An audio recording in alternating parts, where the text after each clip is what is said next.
Morning, everyone, on this beautiful Palm Sunday.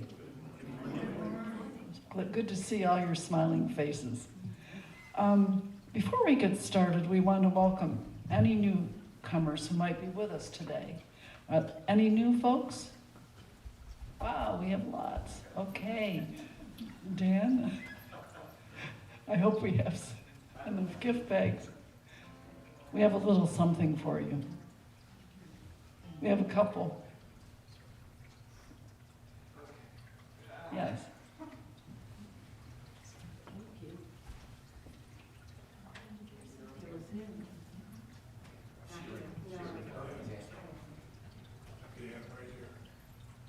Oh, one more.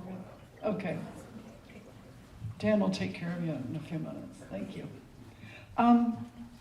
Let's see. We want to extend a warm thank you for everyone for your tithes and gifts to our church community.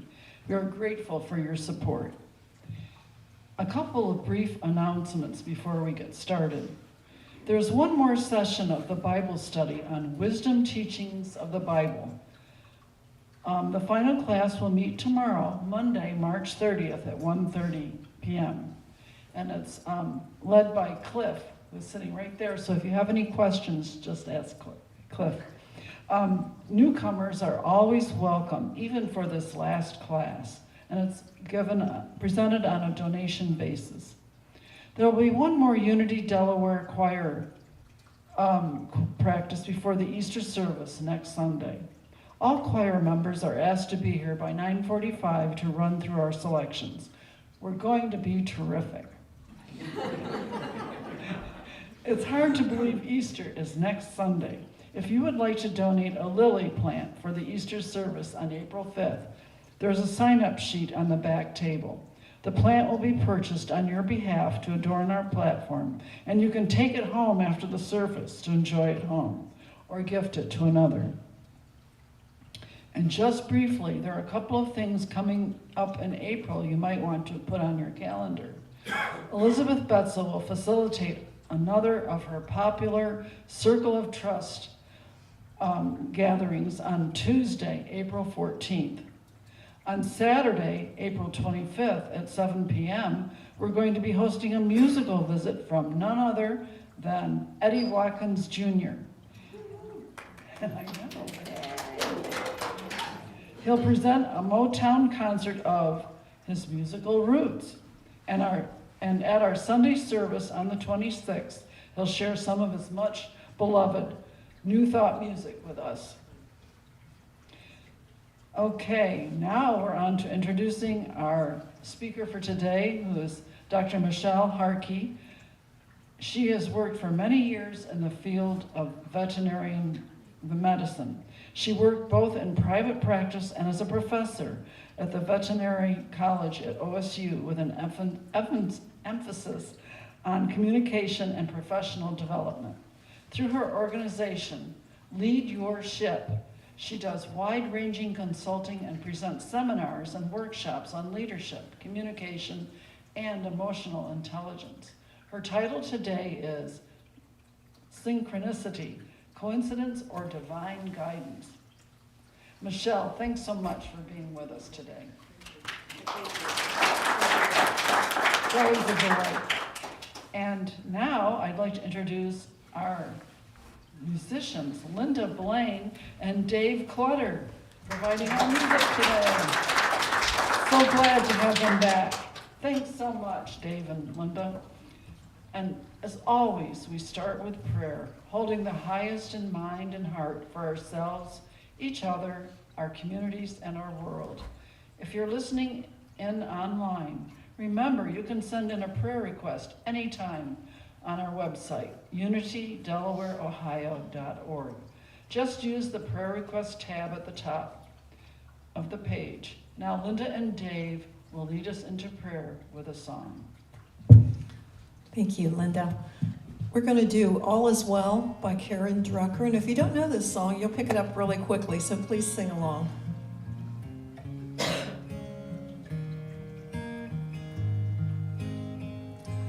All is well, I can rest.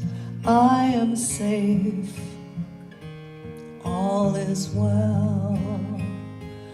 All is well. I can rest. I am safe. All is well. All is well. I can rest. I am safe. All is well. All is well. I can rest. I am safe. All is well. All is well. All is well. All is well. All is well. All is well. I can rest. I am safe. All is well. All is well. I can rest, and I am safe. All is well. All is well. All is well. All is well. All is well. I can rest. I am safe. All is well. All is well. I can rest. I am safe. All is well.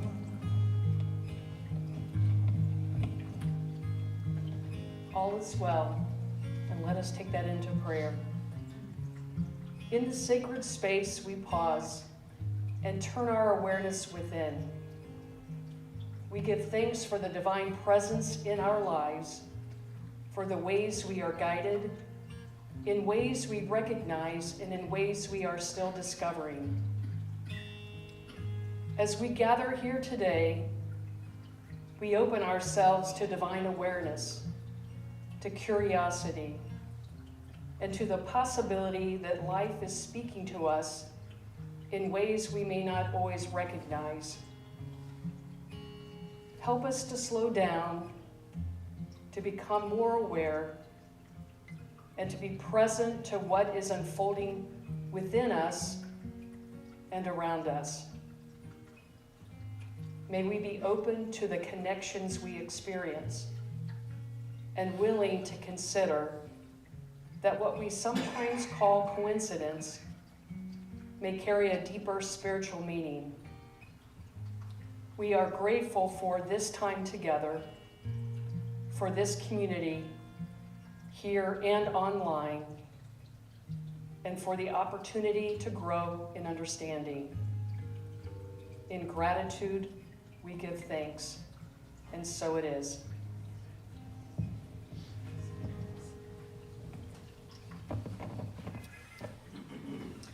This song by Mary Chapin Carpenter, we discovered this. It's a beautiful, beautiful song. It came out last year. She sings it with two other singer-songwriters. So it's called A Heart That Never Closes, and it's got a nice upbeat message.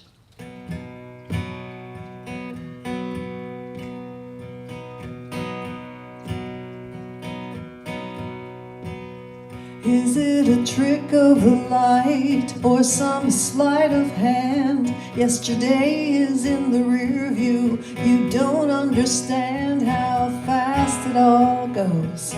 You need to catch your breath. Time is just a bandit trying to steal what's left. I'll keep it for you. You can keep it for me. Carrying each other we can carry. Got my reasons for being all around this place. Books, dogs, and coffee, and a day full of rain. And when the clouds clear out, I got a night full of stars. I'm learning what to keep and what to let go of. I'll teach it to you, you can teach it to me. Carrying each other we can carry. Acorns in the fall and old camp blankets, with smoke in my clothing, maples that are planted, irises in summer, and a heart that catches, screen door that's always missing its latches. All the flights of the starlings that appear in the evening, in the din of congregation, I'll take more than I'm leaving, but not bitter or broken, not scars or shame. I'll leave the windows open, you can do the same. I'm bringing it to you, you can bring it to me. Carrying each other we can carry.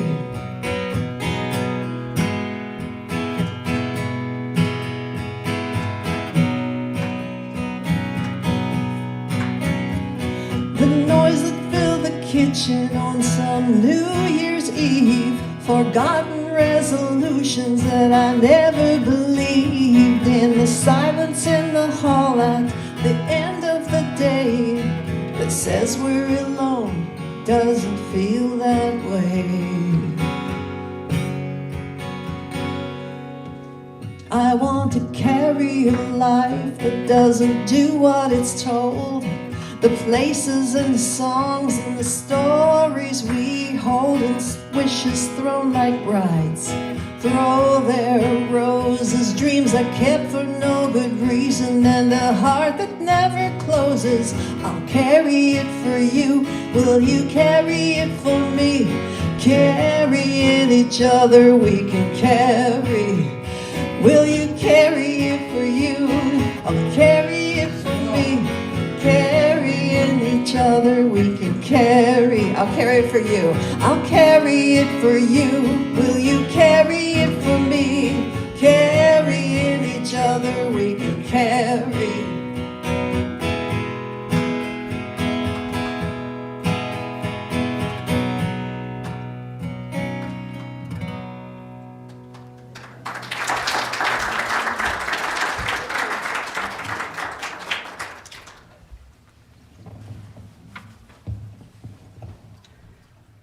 Thank you, Linda and Dave. That was beautiful. Love Mary Tegan Carpenter and the words she writes. Well, as Reverend Joanne always does, she begins with a joke, and I don't want to disappoint here today. So this is especially relevant for me, being that I have triplet nephews. But 4 expectant fathers were pacing in a hospital waiting room while their wives were in labor. Now, this is a long time ago, because you know husbands are typically in the labor and delivery room today. A nurse entered the room and told the first of 4 men, "Congratulations, you're a father of twins." And the man said, "What a coincidence." The man said, I work for the Minnesota Twins baseball team. So a little later, the nurse comes back into the room and she told the second man, "Congratulations, you're the father of triplets." And the man said, "Well, that's really an incredible coincidence. You see, I work for the 3M Corporation." About an hour later, the nurse comes back in and she tells the third man that his wife had just given birth to quadruplets. The man said, "I don't believe it, what a coincidence. I work for the Four Seasons Hotel." And after hearing all of this, they turned to the fourth man, who fainted on the floor. And so the nurse ran over to him, and as he slowly gained consciousness, the nurse asked if he was okay. He said, "Oh no, I work for 7-Up."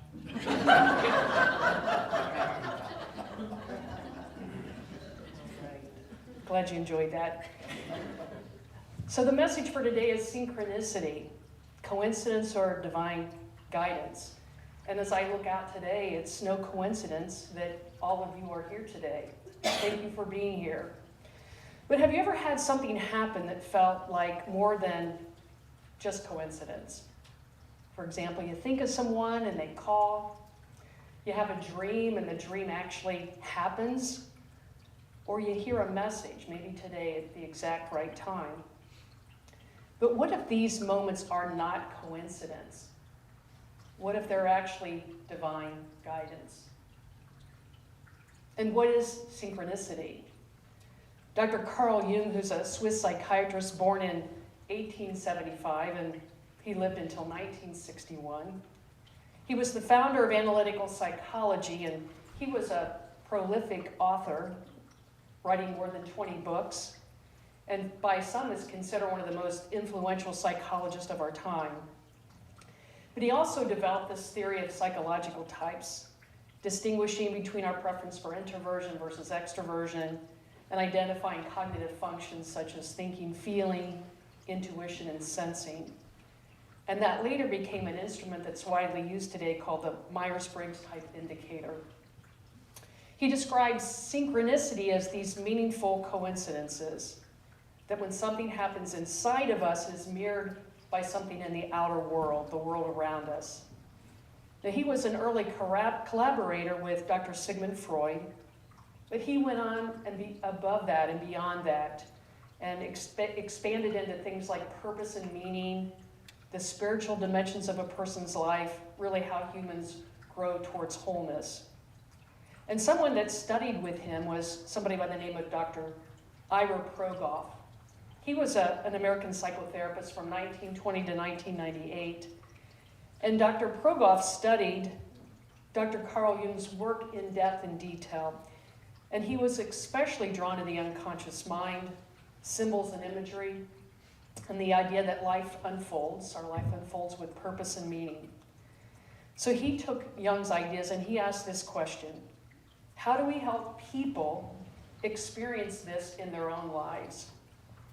So Dr. Progoff wrote a book that was about this intensive journal writing method, and it was called At a Journal Writing Workshop.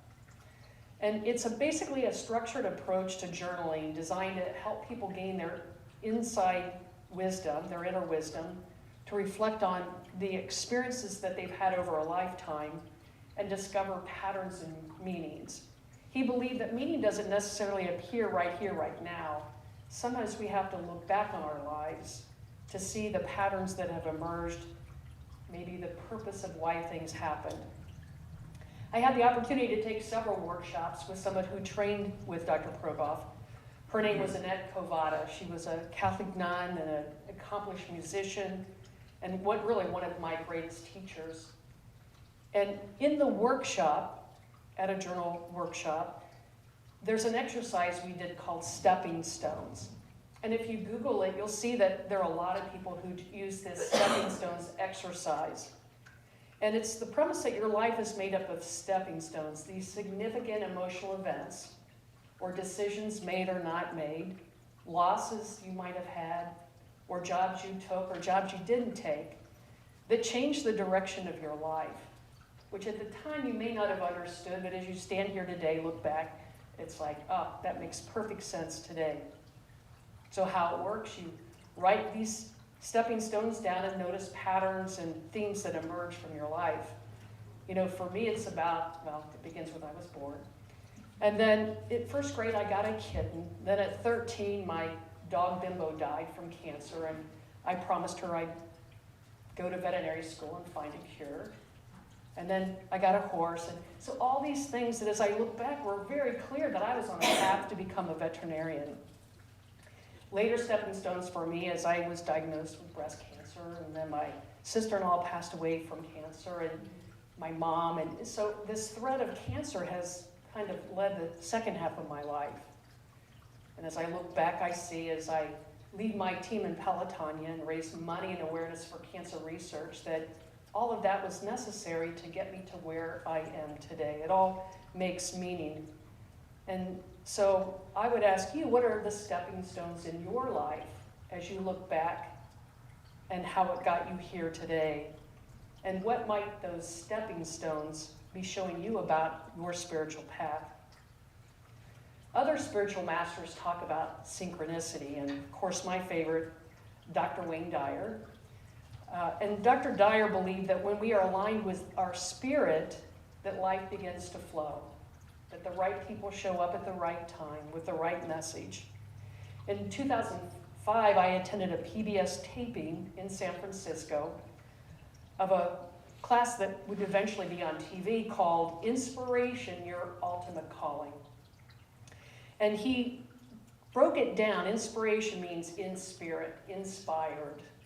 That when you live in spirit, life just lines up in these meaningful ways that we may not notice.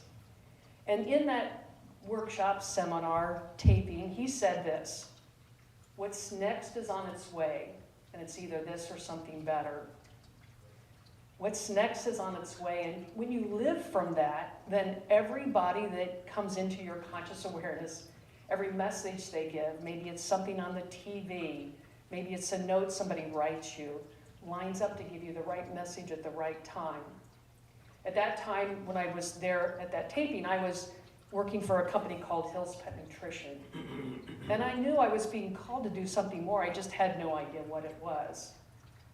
Several months later, when I had lunch with one of my mentors at Ohio State, Dr. Charlie Neer, he said to me, I'm getting ready to retire in 2 years, and I think you would be perfect for this job. Well, talk about alignment. No coincidence. Synchronicity right there. But it seemed like it was taking a long time for that job to present itself to me. And when I was at the University of Pennsylvania, which was another school I covered, I told one of the administrators that I didn't think it would happen. It was just taking too long. I didn't think that they really wanted me there.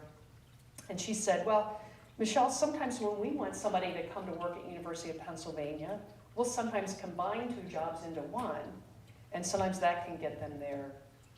So the light bulb went on. I went back to Ohio State to the dean, and I said, have you considered maybe combining the director of professional development with the director of alumni? And his eyes lit up, and boy, I was hired within a very short time.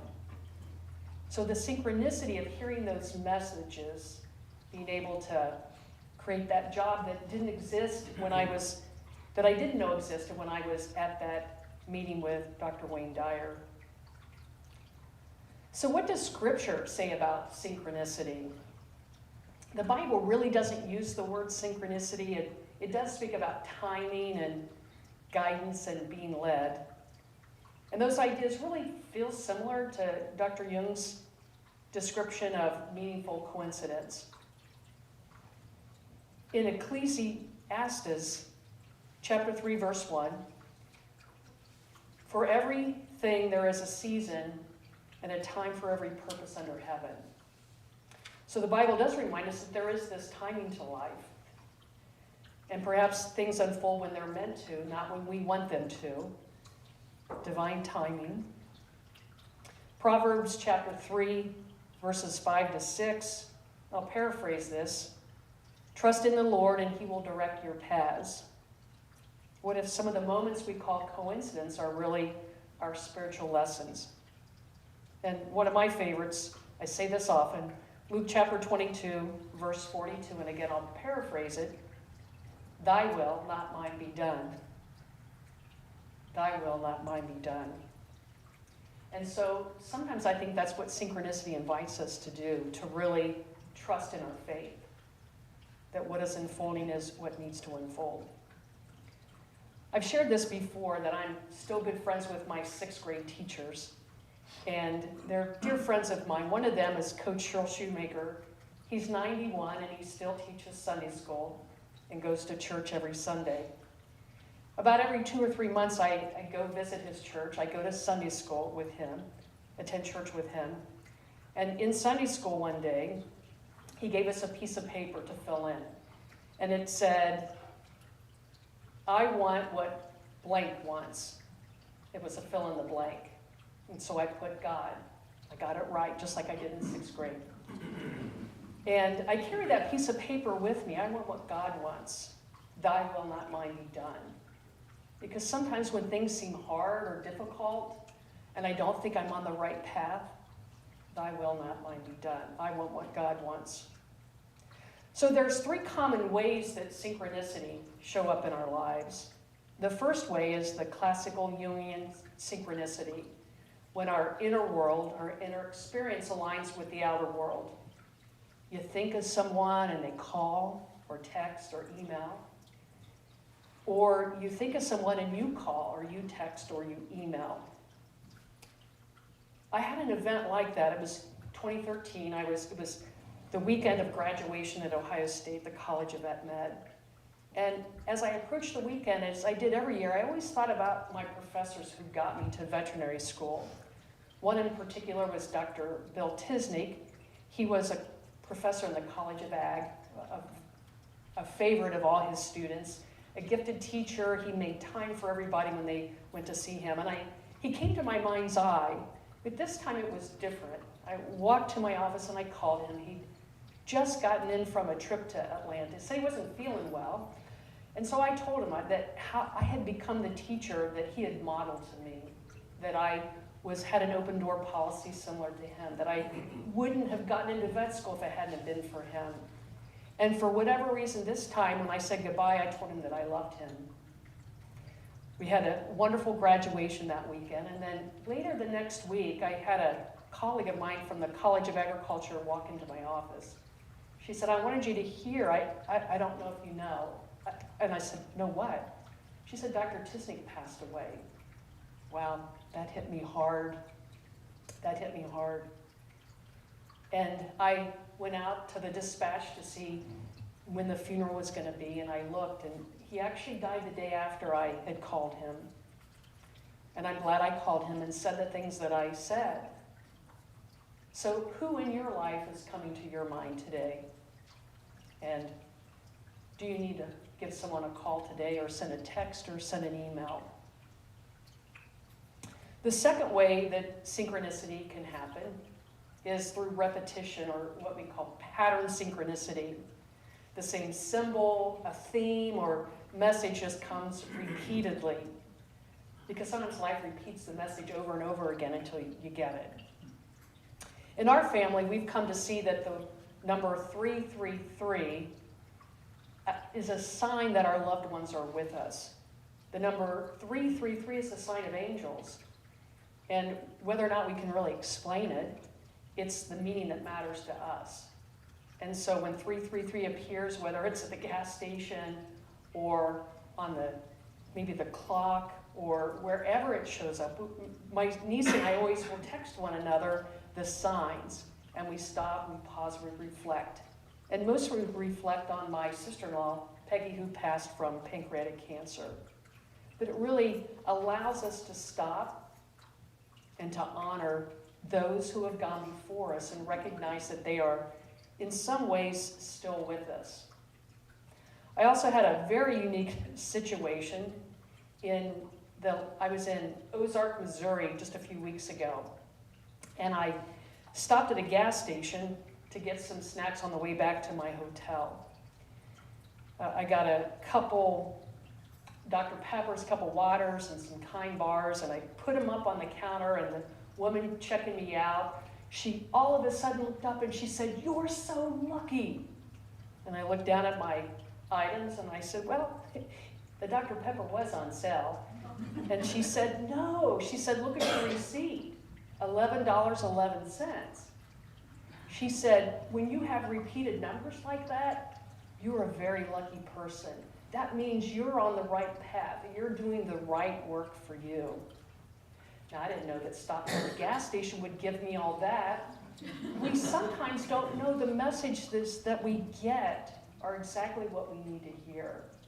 God moving through other people to us to hear, so we hear the right message at the right time. So what are the patterns or numbers that you notice? And what meaning do they have for you? There's also timing, right place synchronicity, where events unfold with perfect meaning, perfect timing. You ever ask yourself how you got here? I mean, not only how you got here to today's Sunday message service, but how you got here.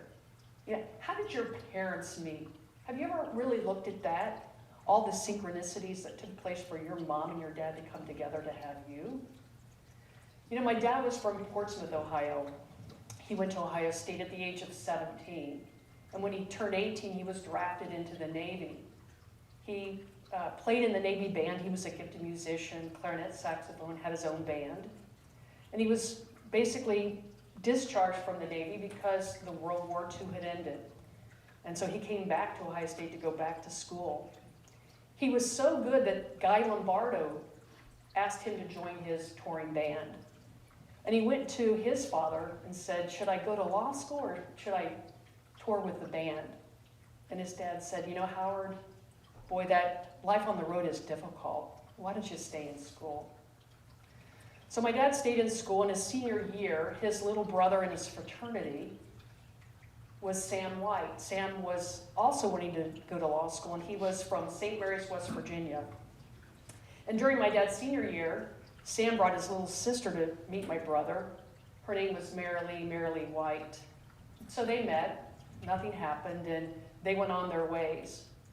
Now, after my dad graduated law school, because he lacked 30 days of service, he got drafted back into the Army and served another 4 years in the Army. And then decided to go back to Portsmouth to serve his community and was an attorney there. One day, he and his friends went to a hardware store, and they were in the hardware store when two women walked in.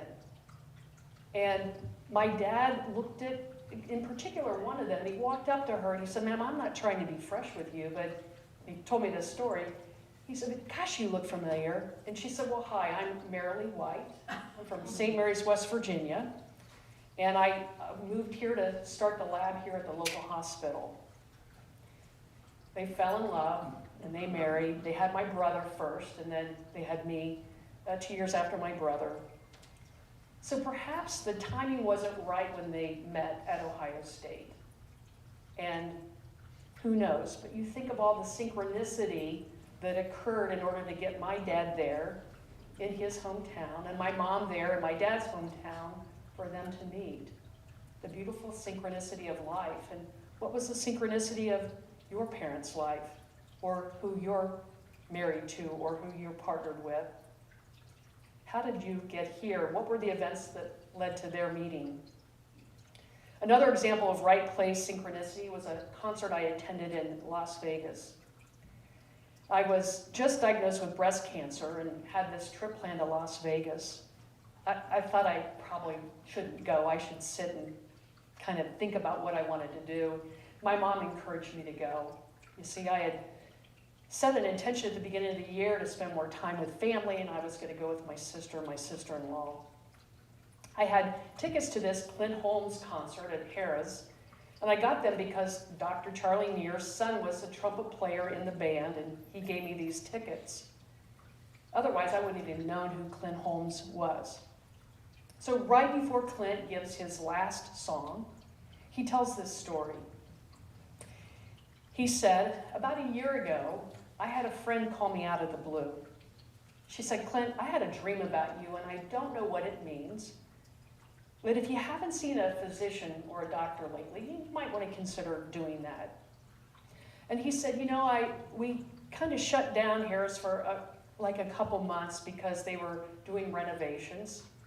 And he said, you know, I had this prescription for a colonoscopy that I had been avoiding for years. And he thought, well, maybe this is a good time to do that. So while he had his colonoscopy, he was diagnosed with colon cancer. Early stage, he had surgery and didn't need chemo or radiation. And he said, normally I'm a private person, but today I'm going to share my story because I know somebody here will be impacted by my story. And it's like it was just he and I there, because it sure impacted me in ways I couldn't even imagine. The song he sang after that was called If Not Now When. And it's this beautiful song about doing things when you need to do them and not wait. And I played that on the way to all of my doctor's appointments, to surgery, to when I was recovering, and it kind of became a mantra for me, if not now when. And I can't imagine my life without that. I was able to go back to Las Vegas when the show closed and got to meet Clint and tell him how that song impacted me in person. So a full circle moment. So think of the moments in your life that felt like more than just coincidence. What might they be showing you? Was it coincidence or was it divine guidance? Maybe the question is, what did it mean to you? Because throughout our lives, we all experience moments like this. Moments that catch our attention, moments that feel connected in some way, moments that don't quite make sense at the time. Sometimes we understand them right away, and sometimes we only understand them later. And as I stand here today, I know that everything that happened to me was necessary to bring me to this moment. Everything. And as you leave here today, may you be willing to pause, to reflect, and to trust that you are not alone and that your life may be unfolding with more meaning than you realize. Let us pray. In this sacred moment, we pause and we give thanks. We give thanks for the moments in our lives that have shaped us, for the connections that have touched us, and for the ways meaning continues to unfold, often in ways we only understand with time. As we leave this sacred space, help us to walk with trust in a wisdom greater than our own, and trust in the unfolding of our lives. In moments of uncertainty, remind us to release our need to control and to rest in that deeper knowing. Not our will, but yours be done. Guide our steps in the days ahead. Help us to remain open and curious and willing to consider what we sometimes call coincidence, maybe an invitation to listen more deeply. May we move forward with faith, with awareness, and with confidence that we are being guided. We give thanks for this time together and for the journey that continues beyond this moment. And so it is.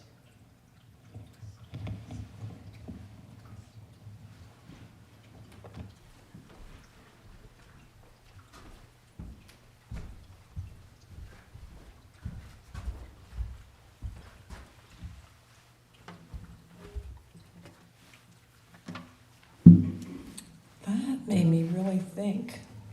What's next is on its way. And listen and watch for very, very thought-provoking there. We're going to do Steve Winwood's song Higher Love, and you probably have heard it on the radio. You probably know it. So, as always, sing along.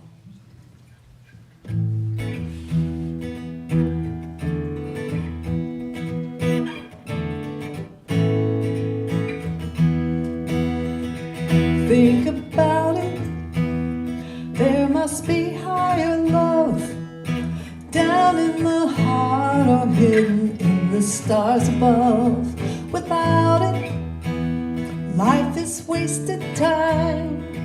Look inside your heart, I'll look inside mine. Things look so bad everywhere in this whole world. What is fair? We walk blind and we try to see, falling behind in what could be. Bring me a higher love. Bring me a higher love. Oh, bring me a higher love. It's that higher love I've been thinking of. Worlds are turning and we're just hanging on, facing our fear and standing out there alone. A yearning, and it's real to me. There must be someone who feels like me. Things look so bad everywhere in this whole world. What is fair? We walk blind and try to see, falling behind in what could be. Sing with me. Bring me a higher love. Bring me a higher love. Bring me a higher love. It's that higher love I've been thinking of. I will wait for it. I'm not too late for it. Until then, let's sing our song. We'll cheer the night along.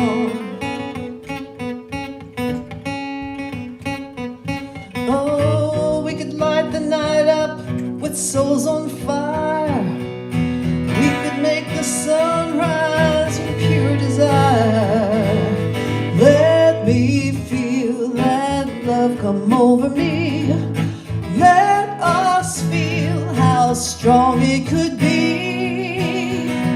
Oh, bring me a higher love. Bring me a higher love. Oh, bring me a higher love. It's that higher love I've been thinking of. Bring me a higher love. Bring me a higher love. Oh, bring me a higher love. It's that higher love I've been thinking of. Sing with us. Bring me a higher love. Bring me a higher love. Oh, bring me a higher love. It's that higher love I've been thinking of.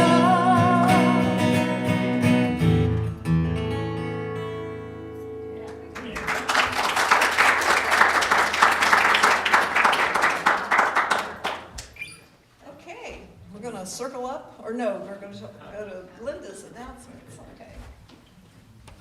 Well, first of all, thank you to Dr. Michelle Harkey for that wonderful message. It's really divine timing. And many thanks to our wonderful musicians, Linda Blaine and David Clutter. All right. For bringing us that higher love. It's really great. Thank you.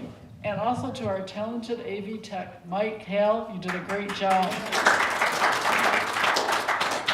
And we want to thank, well, they already, I think, headed back to the kitchen, but Barbie was in charge of the kitchen today. And Barbie and team. And we want to extend a warm thank you to all of you for your tithes and donations, whether by PayPal, through the church website, or here in the offering baskets. We so appreciate your support. And please remember, tomorrow afternoon at 1:30 is the last session of Cliff's Bible study on the wisdom teachings of the Bible. Also, there will be next Sunday another last choir practice at 9:45 before we sing for the Easter service. And if you'd like to donate a lily plant, remember this is your last chance to sign up on the sheet back on the table. And it's $10, and you can sign up for somebody to remember your plant for, somebody, a friend, family, whatever. And coming up in April, Elizabeth doing another Circle of Trust on Tuesday, April 14th. Saturday, April 25th at 7 p.m., Eddie Watkins Jr. And then on Sunday, he'll be sharing his music. Are there any other announcements today before we circle up for the peace song? Okay, let's all join together for the peace song.